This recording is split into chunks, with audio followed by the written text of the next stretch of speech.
Gus Dur menyampaikan, aku pengen ketemu mbakmu, Mbak Mega maksudnya. Dan pada waktu itu kemudian saya ke ibu, ke Mbak Mega, Mbak, Gus Dur pengen ketemu. Coba kamu tanyakan apa yang menjadi keinginan beliau. Kebetulan tadi sore saya sama Bang Rano diterima Mbak Mega. Dan ini saya ulangi apa yang disampaikan Mbak Mega, dan kebetulan saya pelakunya. Gus Dur pengen dimasakin nasi goreng. Maka saya menyampaikan ke Mbak Mega, Mbak, Gus Dur pengen dimasakin nasi goreng yang dimasak oleh Mbak Mega sendiri.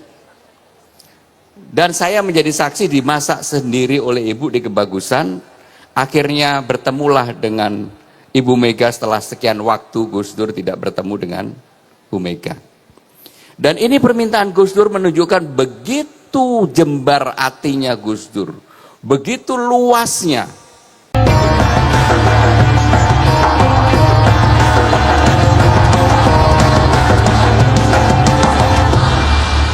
Bismillahirrahmanirrahim. Assalamualaikum warahmatullahi wabarakatuh. Yang sungguh saya hormati Ibu Siti Nuriyah Abdurrahman Wahid. Beliau adalah ibu kita semua. Dan atas doa beliaulah saya jadi gubernur. Karena saya dikalungin, saya pakai kembali Bu ininya.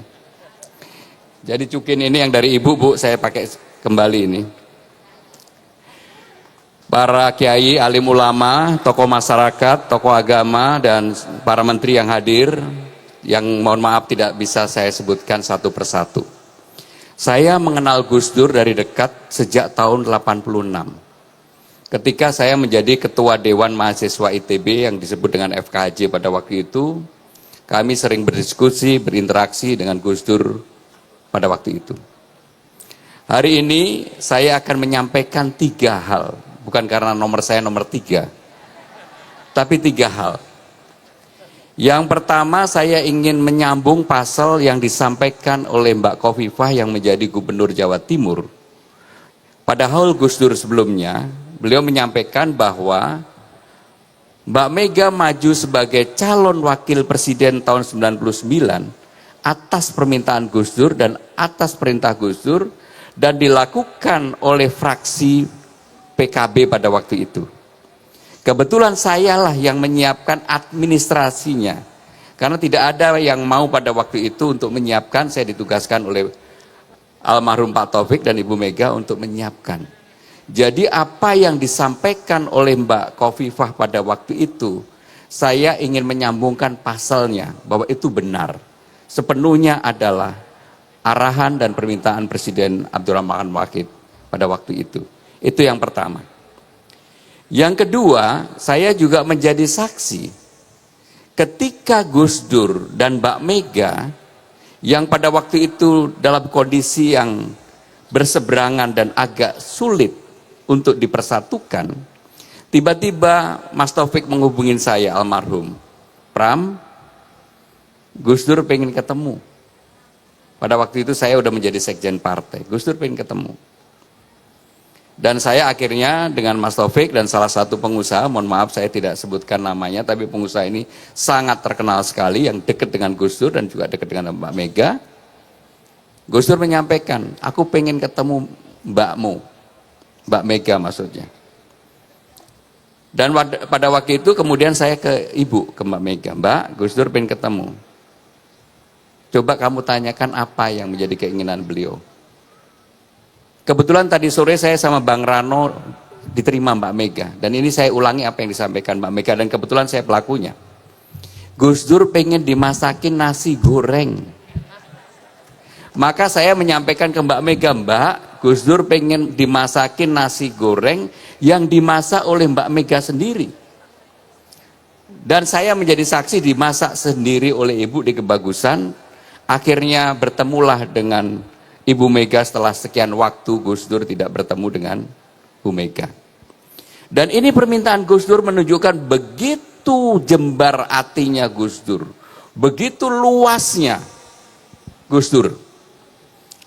Dan ketika pertemuan itu terjadi, Mbak Mega minta hanya saya yang jadi pelayan Bu Sinta pada waktu itu. Menyiapkan minum, air putih, dan makanan dan sebagainya yang disiapkan oleh Mbak Mega sendiri. Jadi tadi sebelum berangkat, saksinya Bang Dul, Bang Rano Karno, saya menyampaikan kepada Mbak Mega, Mbak, saya akan ke tempatnya Haul Gus Dur. Beliau menyampaikan, tolong sampaikan ke Mbak, saya titip salam hangat dari saya. Maka ini saya sampaikan kepada Bu Sinta. Yang ketiga, Gus Dur tidak pernah lekang dengan waktu dengan berbagai caranya untuk membantu seseorang. Kurang lebih 2 bulan yang lalu, saya diminta ketemu Mbak Yeni Wahid, ada di belakang Mbak Yeni. Saksinya Mbak Yeni, yang tahu hanya saya dan Mbak Yeni, nggak ada orang lain yang tahu. Saya diajak masuk ke ruangannya Mbak Yeni, dipertemukan seseorang. Saya nggak sebut namanya, yang tahu cuma saya sama Mbak Yeni. Dan orang ini mengatakan, Mas harus pergi ke tempat ziarah, ke tempat Gus Dur. Mbak Yeni betul kan? Saksinya Mbak Yeni. Dengan berbagai cara karena kesibukan yang ada, saya ziarah ke tempat Gus Dur. Pada waktu itu ditemani oleh Gus Kikin, Tebu Ireng. Begitu saya pulang dari ziarah Gus Dur, hati saya berbunga-bunga dan saya yakin dengan keyakinan yang luar biasa. Termasuk satu permintaan oleh orang yang saya dan Mbak Yeni yang tahu, akhirnya saya jalankan Mbak Yeni. Karena itu sebagai syarat. Hanya saya dan Mbak Yeni yang tahu. Jadi artinya, Gus Dur dengan berbagai cara, tak lekang oleh waktu untuk membantu saya pribadi, saksinya Mbak Yeni. Maka ketika saya berziarah, saya memohon, meminta, mendoakan Gus Dur, dan sekaligus karena saya udah kenal lama sekali dengan Gus Dur, termasuk saya juga bersyukur ketika Gus Dur wafat, saya pada waktu itu ada di rumah sakit. Sehingga dengan demikian perjalanan panjang saya merasa salah seorang yang dipilih oleh Gus Dur untuk hadir dalam momen-momen dalam banyak hal. Kalau saya ngomong tentang yang terakhir, kalau bukan karena Mbak Yeni, saya nggak buka Mbak, karena ini tadi Mbak Yeni mengebu-ngebu, dan saya melihat begitu Mbak Yeni yang di luar dugaan, pidatonya yang biasanya nggak biasa-biasa, ini pidatonya sangat Gus Durian banget. Sehingga dengan demikian saya menyampaikan yang ketiga tadi.